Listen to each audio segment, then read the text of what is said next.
Essa semana, né, gente, estamos iniciando a semana na quarta-feira, segunda-feira, feriado, ontem também não houve aula.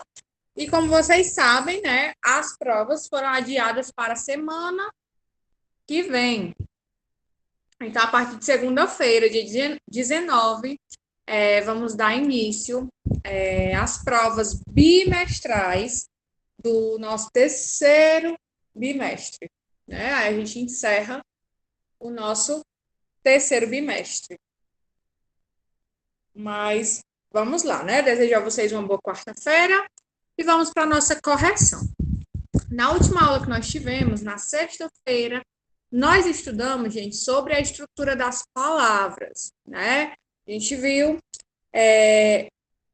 que as palavras, né, elas têm uma estrutura diferente. Aí nós paramos na página, né, 325.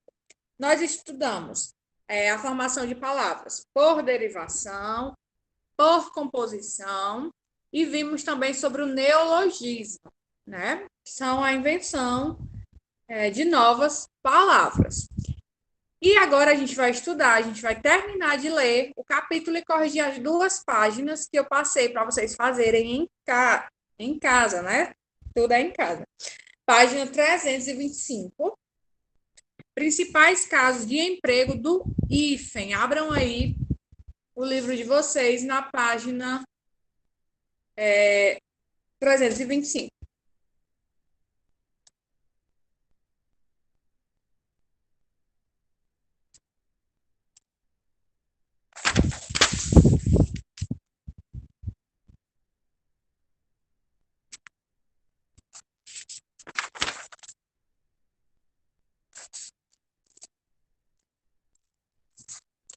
Vamos lá. Só recapitular um pouquinho, né? Porque a gente viu isso na sexta-feira. A gente viu, nós vimos as palavras que elas são, né, formadas por derivação. E nós vimos que elas podem ser por prefixação, sufixação, prefixação e sufixação em uma mesma palavra e para a síntese. A gente viu também a composição, né, que é a composição por justaposição, que é quando nós pegamos 2 palavras, juntamos e formamos uma, mas nenhuma das palavras perde nenhuma letra. E a gente viu a composição por aglutinação, que são palavras que, quando se juntam, alguma das palavras perde, né, alguma letra e formam outra palavra, como, por exemplo, água, aguardente. Nós sabemos que vem de água e ardente, mas quando elas se juntam, fica simplesmente aguardente. Ok? Então, nós estudamos até aí e paramos nisso. Hoje, a gente vai ver aí os principais casos, né, do emprego do hífen. Página 325.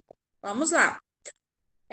O hífen, também chamado de traço de união, é um pequeno traço que, entre outras funções, desempenha a união de elementos que formam palavras compostas e também derivadas.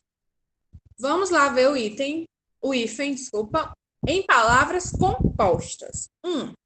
Com substantivos e adjetivos compostos.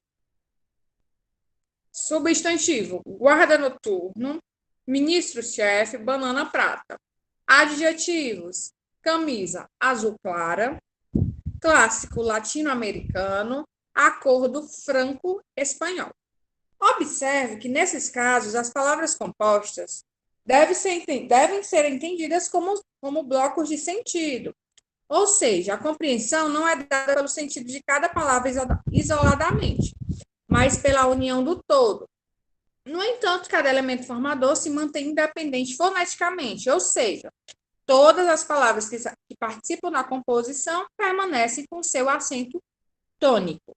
Por outro lado, existem palavras compostas que, segundo os dicionaristas, perderam a noção de composição, sendo, portanto, escritas sem hífen. Aí a gente vê aí alguns exemplos, né? Porque o que ele nos traz aí?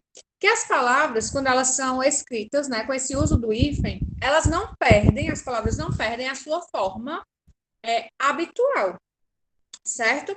As palavras não perdem seu acento, por exemplo, ok? São duas palavras que que permanecem da forma que eram escritas. Aí nós vemos outros exemplos de palavras, né, que ao contrário dessas, perdem, né, algumas partes e se juntam, não necessitando mais do uso do hífen.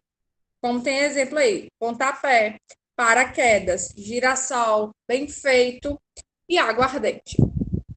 Ainda segundo os dicionaristas, as palavras compostas, em que a ligação é feita por meio de uma preposição, também perderam a noção de composição, embora elas continuem formando um bloco de sentido. Não são mais escritas com hífen. Veja, pão de forma, mestre de cerimônia, fim de semana, sala de jantar, cor de vinho. O hífen é sempre usado em palavras compostas com elementos além, a quem e sem. Essa dica aí é uma boa dica, tá certo, gente? Para vocês, essa parte aí. Sempre que vier uma palavra usando o além, o a quem, o recém e o sem, vocês vão utilizar o hífen. Então, se eu fico na dúvida, né? Às vezes acontece de nós irmos escrever algumas palavras, precisarmos escrever algumas palavras e ficarmos na dúvida. Usa hífen, não usa hífen? Com o novo acordo ortográfico, perdeu o hífen ou permanece com o hífen? Então, aí já é uma boa dica para vocês. Tem a quem, né? Recém, sem e além permanece com o hífen. Além-mar, recém-casado, recém-nascido, sem teto, sem terra. São alguns exemplos de palavras e expressões que permanecem, né, aí com o uso do hífen, ou traço de união, como ele também é conhecido. Agora vamos ver o hífen em palavras derivadas por prefixação. Normalmente, os prefixos se ligam ao radical diretamente. Isto é, dispensam o uso do hífen. Mas há alguns casos em que ele deve ser usado. Veja os principais. Exemplo, prefixo ex, pós, pré, pró e vice. Ex-policial, ex-jogador, pós-operatório, pré-escolar, pró-reitor, vice-presidente. Então, quando vier com esses prefixos, né? Ex, pós, pré, vice, nós sempre vamos utilizar o hífen. Veio com algum desses prefixos? Ex, hífen, pró, usa hífen, pós, usa hífen, né? Pós-graduação, né? Pré-vestibular, usa aí o hífen entre o prefixo, né? E a palavra, tá certo? O radical da palavra, no caso. 2. Com a maior parte dos prefixos, ante, contra, hiper, infra, o super, etc. E os chamados falsos prefixos, que são radicais gregos e latinos. Aero, neo, pseudo, semi. Devemos utilizar o hífen quando? Aí é bem interessante, tá, gente? Porque no primeiro exemplo, vamos por partes, né? No primeiro exemplo, a gente viu o quê? Se a gente tem o prefixo ex, pós, pré, vice, nós sempre usaremos o hífen, né? Nesse caso aqui, vão ter algumas vezes que nós vamos utilizar o hífen, outras vezes o hífen não vai mais caber nessa palavra, não, né? Pelo acordo ortográfico, pelas normas gramaticais, não se deve usar hífen. Então, esse caso aqui são casos específicos, né? Porque vocês vão ter que prestar atenção nas regras que nós vamos ler agora. O segundo elemento começa com H, anti-herói, infrahepático, super-homem, neo-helênico, semi-humano. Começou com H, tem semi, né? Anti, infra, neo. E a segunda palavra, o segundo elemento aí, a primeira letra da segunda palavra. Começa com H, eu utilizo o hífen. Então, já sei se eu vou usar aí o super, né? A segunda palavra depois de super tem H? Tem. Se tiver, utiliza o hífen. 2, segunda regra. O prefixo ou falso prefixo termina com a mesma vogal que inicia o segundo elemento, anti-inflamatório, contra-argumento, micro-ondas, semi-intensivo. Usa hífen. Essa regra aqui é bastante interessante, porque micro-ondas, por exemplo, antes do novo acordo, né, lá no ano de 2012, quando começou a valer, né, que começou esse novo acordo, lá no ano de 2008, né, no final do ano de 2008, e no ano de 2012, o novo acordo, né, ortográfico entrou em vigor. Antes disso, a palavra micro-ondas era escrito, né, junto, sem hífen, micro-ondas, tudo junto. Agora, né, tem o hífen. Então, se a primeira palavra, vou usar aqui o exemplo do micro-ondas. Micro termina com O. Ondas termina com O. A última letra da primeira palavra e a primeira letra da segunda palavra são iguais. No caso aí, o O. Eu uso o hífen para separar. Então, se ficar na dúvida, gente, só lembrar. Termina a primeira palavra com uma letra e começa a segunda palavra com a mesma letra, usa aí o hífen entre as duas palavras para separá-las, tá? Micro-ondas. Micro, hífen, ondas, certo? Isso serve também para outras vogais, não só para o O, certo? Se for mesma letra, usa aí o hífen. Observação. Com os prefixos co e ré, não usamos hífen, certo? Então, toda regra tem aí sua exceção, certo? Essa é uma exceção. Prefixo co e ré não usa o hífen, certo? Exceção de co e ré, certo? Os outros prefixos são iguais às letrinhas, a última e a primeira, hífen, a não ser que esse prefixo seja o co ou o ré, certo? Aí não tem necessidade de usar hífen como exemplo aí, coordenar, coparticipar, cooperação, reeditar, reelaborar e reescrita. Por exemplo aí, pela regra que eu disse anteriormente, essa reescrita precisaria do hífen, porém, né, tem aí essa exceção, começa com ré. Então, se começa com ré ou com có, não usamos o hífen. Coordenador, não precisa do hífen, tudo junto, tá? Mas se não começar com có nem com ré, coloca hífen aí nessas palavras. Vamos agora para a correção das atividades que eu passei para vocês. Vamos lá. Página do 327. O texto publicitário é normalmente uma fonte inesgotável de criatividade e exemplo da riqueza da nossa língua. Em geral, as mensagens são passadas de maneira rápida e eficiente por meio do uso inteligente dos recursos que a língua oferece. Observe isto nos anúncios a seguir e avalie o emprego da palavra vivo nas duas situações. Anúncio 1.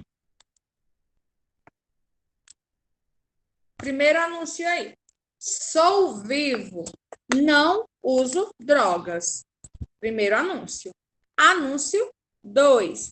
Fique vivo. Se beber, não dirija, nem dê carona. A. Aponte 2 sinônimos para a palavra vivo no anúncio 1. Então, no anúncio 1, tem aí, sou vivo, não uso drogas. Primeiro anúncio. Anúncio 2. Fique vivo. Se beber, não dirija, nem dê carona. Que adjetivos, pessoal, nós poderíamos usar aí nesse primeiro anúncio, ao invés da palavra vivo? Que adjetivos nós poderíamos usar aí nesse anúncio que não mudasse, certo? O sentido do anúncio, obviamente. Sou vivo, não uso drogas. Sou que adjetivo a gente poderia aí colocar? Sou saudável, não uso drogas. Sou resistente, não uso drogas. O que mais, gente? Poderia ser, sou esperto, não uso drogas, sou inteligente, não uso drogas, né? Então, vocês poderiam colocar aí uma infinidade de adjetivos, certo? No lugar desse vivo. Pode ser saudável, resistente, esperto, inteligente. Vocês escolhem dois, certo? Para colocar aí. Muito bem, Sara. B. Vamos lá. Esses sinônimos servem também para o anúncio 2. E aí? Aí vocês têm que observar que palavra vocês escolheram, né? Para colocar aí no anúncio 1 e ver se essas palavras servem também para o anúncio 2. Vamos ver. Vamos usar os que a Sara colocou aqui no chat, né? Fique saudável. Se beber, não dirija nem dê carona. Ou fique resistente. Se beber, não dirija nem dê carona. Aí vamos ver aqui os que eu disse. Fique inteligente. Se beber, não dirige nem dê carona. Daria certo, gente, esses adjetivos, essas palavras? Teria aí sentido nesse segundo anúncio? Não teria, né? Agora, se fosse esperto, fique esperto. Se beber, não dirija e nem dê carona. No caso aqui, o esperto, né, daria sentido, ficaria com o mesmo sentido. Então, vai depender aí da palavra, da expressão que vocês colocaram, que vocês escolheram, certo? Se vocês tiverem escolhido colocar aí na A, esperto, aí você vai explicar na segunda que só o adjetivo esperto, né, ficou aí, deu sentido ao segundo anúncio. Caso contrário, vocês também vão explicar, né, que não teria sentido colocar os adjetivos ou as palavras que você colocou no item acima. Vai depender muito do que vocês colocaram no item A.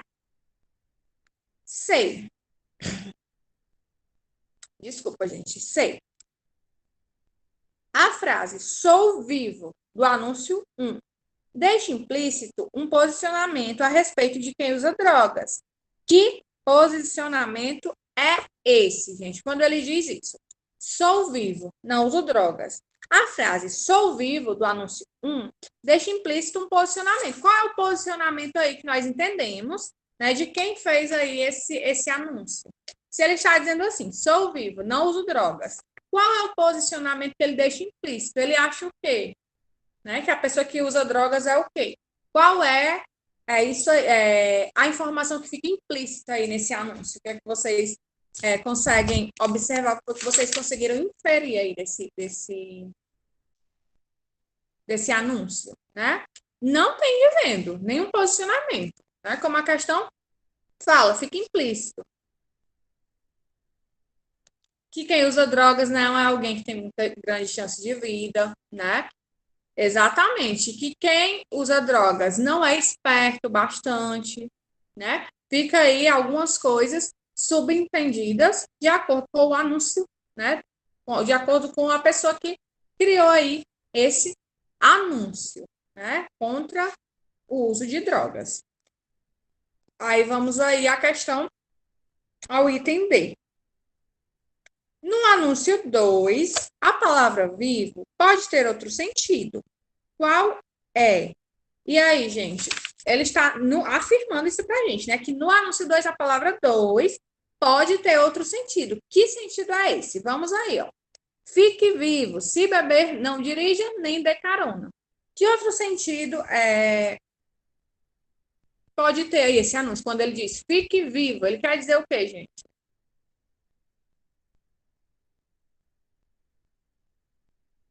Né? Se eu digo assim para alguém que está bebendo e quer dirigir, né? Fique vivo. Não. Se você está bebendo, não dirija. Fique sóbrio, né? Fique o quê? Com vida mesmo. Ele quer falar, isso, né? Fique vivo, né? O sóbrio é no sentido figurado da palavra. E o fique vivo é no sentido literal. Ele realmente está dizendo assim, não morra, né? Aí, tanto pode ser o sóbrio, né? Como ele pode estar dizendo também no sentido literal, não morra, né? Porque você dirigir bêbado é assinar, como dizem aí por aí, assinar, né? O óbito.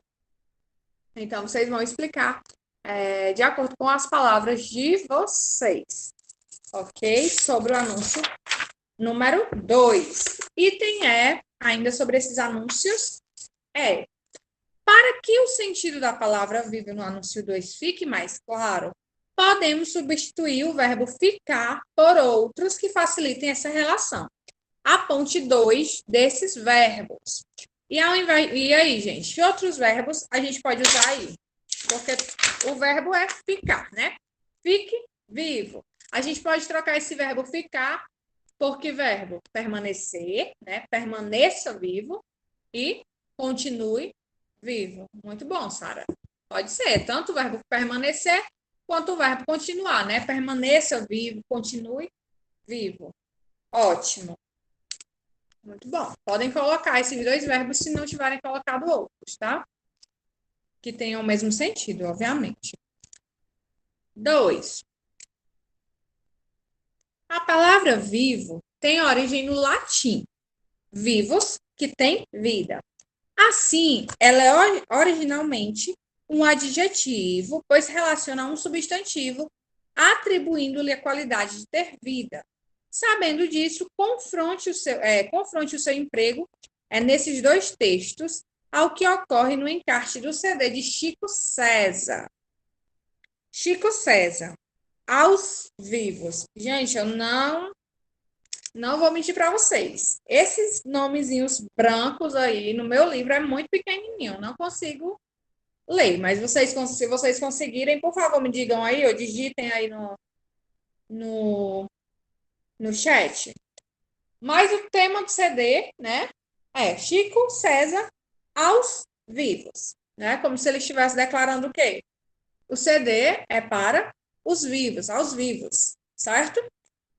Vamos lá. Aos Vivos é o primeiro CD do cantor e compositor paraibano Chico César, gravado em voz e violão no ano de 1994 e lançado no ano seguinte. O disco já traz as características que viriam a marcar a carreira de Chico.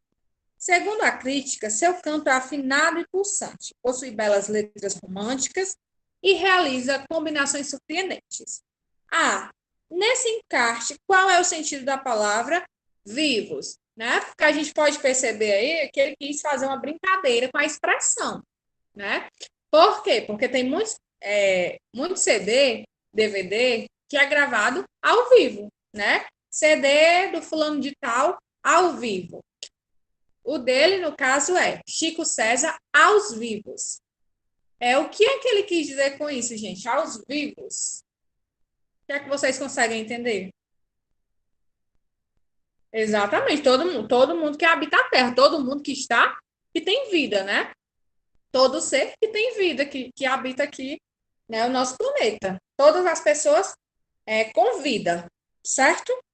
Bem, o sentido se manteria igual caso Chico César escrevesse no encarte o título do CD no singular, explique. E aí, gente, ao invés, né, dele escrever aos vivos, se ele tivesse escrito Chico César ao vivo, manteria esse sentido que nós colocamos aí no item A, ou o sentido mudaria? O que é que vocês acham?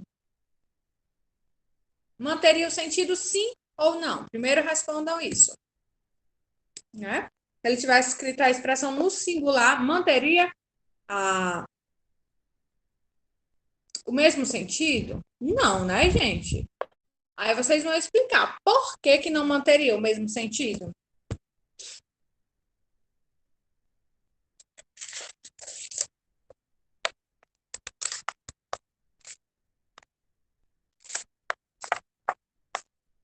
Porque a gente viu quando ele colocou aí aos vivos, ele queria dizer o quê? Que CD é para todo mundo que tem vida. E ao vivo, exatamente, que foi gravado no momento do show, né? Que não foi gravado.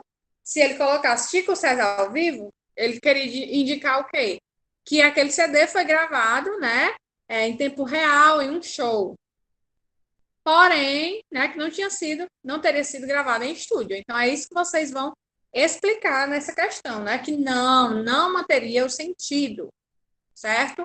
Pois indicaria o quê? Que o show, o CD, né, que foi gravado ao vivo, em um show, e não em um estúdio. Então, mudaria totalmente aí o sentido e o que ele quis repassar com a capa desse CD, certo?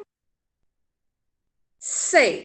No encarte, a palavra vivos tem um valor adjetivo? O que é que vocês acham? Quando ele diz aos vivos. Esse vivos, vocês conseguem perceber nessa palavra um valor adjetivo ou não? Ou é outra classe gramatical?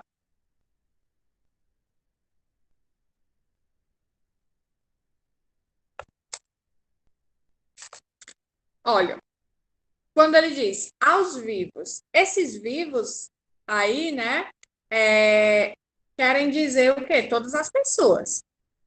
Então, na verdade, não seria um adjetivo. Seria que classe gramatical, gente? É a mesma coisa, é como se ele estivesse dizendo assim, as pessoas, né? Pessoas.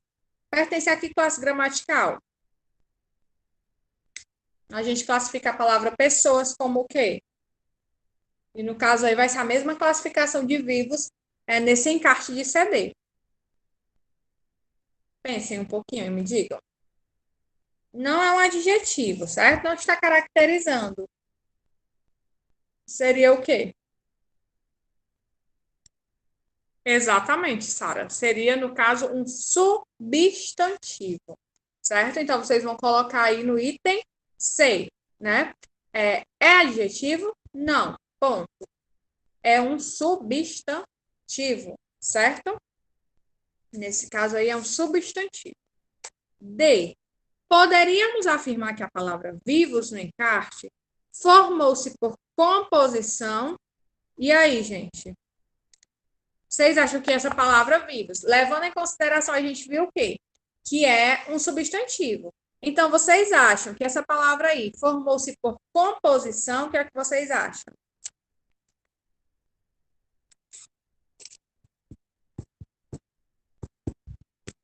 Conseguiram fazer essa? Na verdade, a gente vai fazer agora, né?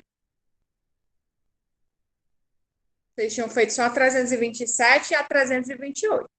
Aí vocês vão voltar. Eu acredito que vocês não vão lembrar, né? Mas vocês vão lembrar, voltar lá para a página 324, gente. 324, que tem uma explicaçãozinha sobre isso. Olha, a palavra vivos, né? Aí ela é um adjetivo normalmente. Porém, nesse encarte de CD, ela ganhou uma outra função, a função de substantivo. Então, essa palavra vivos, nesse caso, ela foi formada por composição? Não foi. Vamos lá na página 324 e procurem, gente, como é que essa palavra ela foi formada. Pelo quê? Podem olhar na página 324, ler e me dizer, tá certo?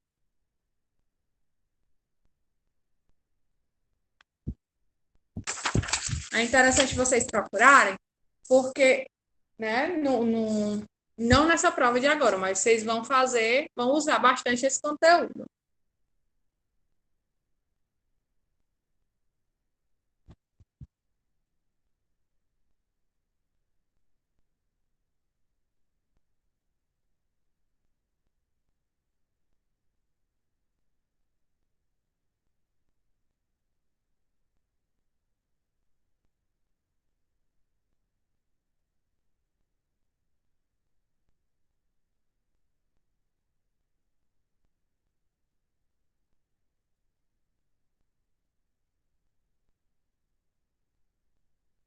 Conseguiram identificar, gente?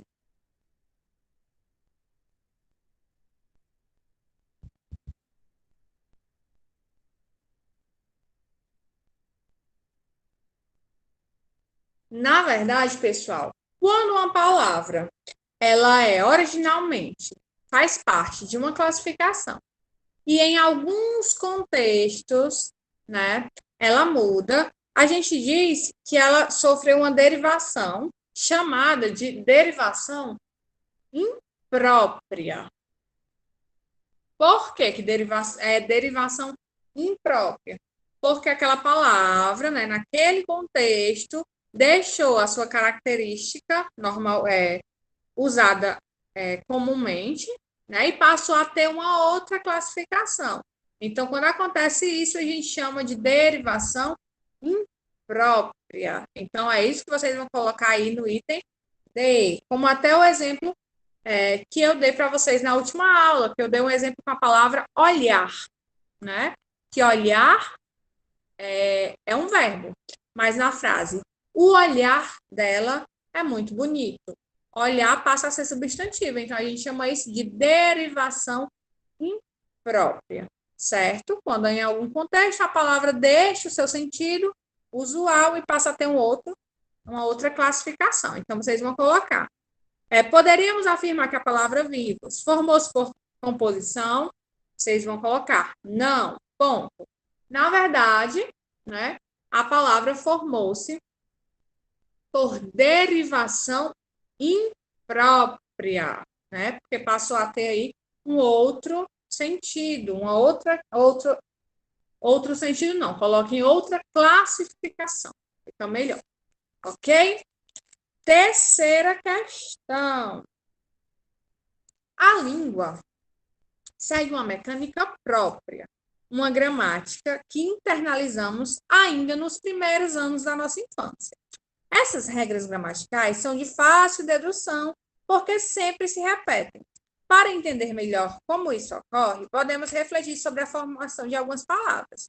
Por exemplo, nossa gramática internalizada nos diz que partículas como eiro e ista são formadoras de palavras que indicam profissões, como carteiro, enfermeiro, maqueiro, psicanalista, esteticista, etc.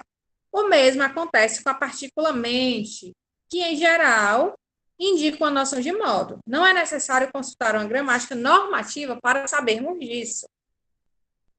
Tanto é assim que, se houvesse uma necessidade, poderíamos até inventar palavras utilizando essas partículas. Digamos que uma mulher da sua família, né, vamos chamá-la de Sabrina, nunca consegue encontrar os objetos que procura devido ao simples fato de desempenhar a ação de procurar de modo muito rápido e desinteressado. Então, você poderia dizer a algum membro da família que ela procura as coisas sabrinamente. Ora, mesmo tendo criado essa palavra para nomear o modo como Sabrina procura as coisas, você seria compreendido pelo interlocutor, pois o processo de formação da palavra sabrinamente faz parte da mesma gramática que todos nós conhecemos muito bem, a nossa gramática internalizada. Tendo tudo isso em vista, leia as dicas e identifique a palavra correspondente a cada uma delas, né?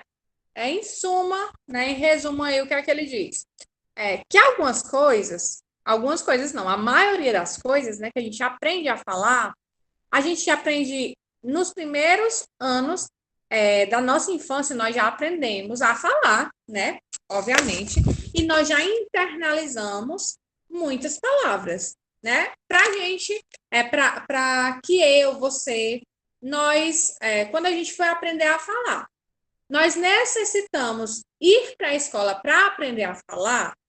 Não necessitamos, né, gente? A gente já chega na escola, né? Uma criança com 3 anos, normalmente ela não sabe falar tudo, mas ela já conhece muitas palavras, né? Ela já consegue se comunicar.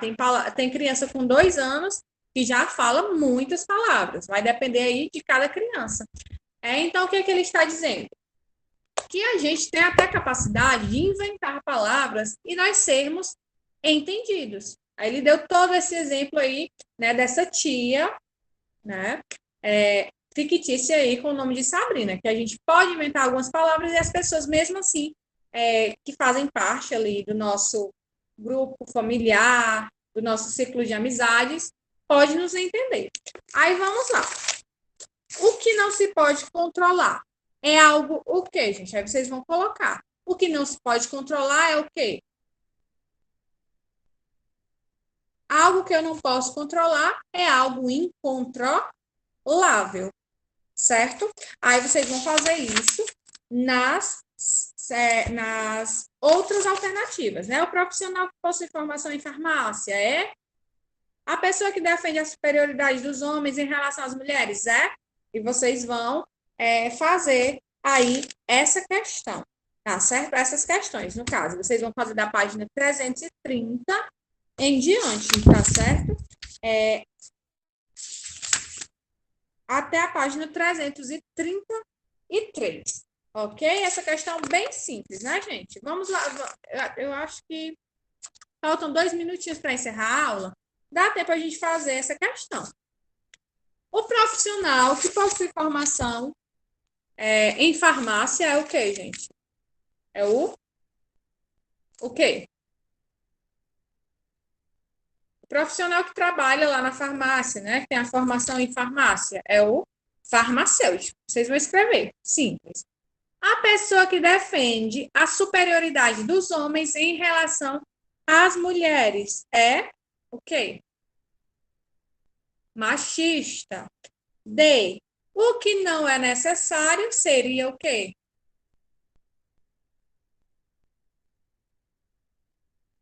Desnecessário. O verbo que nomeia a ação de fazer algo novamente, né? Eu fiz algo e preciso fazer de novo. Eu chamo de quê? De refazer.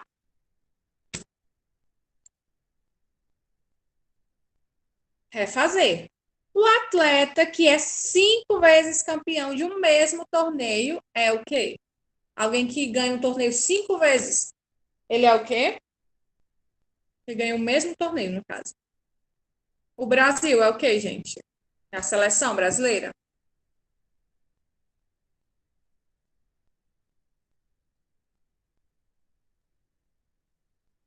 E aí? Um atleta que ganha 5 vezes a mesma competição, ele é chamado de quê? Ou um time, né? Que ganha a mesma competição por 5 vezes. A gente chama de quê?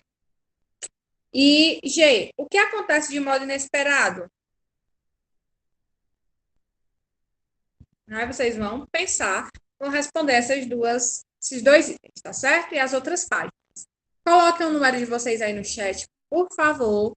Desejo a vocês uma boa tarde. Cuidem-se, fiquem com Deus e até amanhã, gente. Tchau, tchau.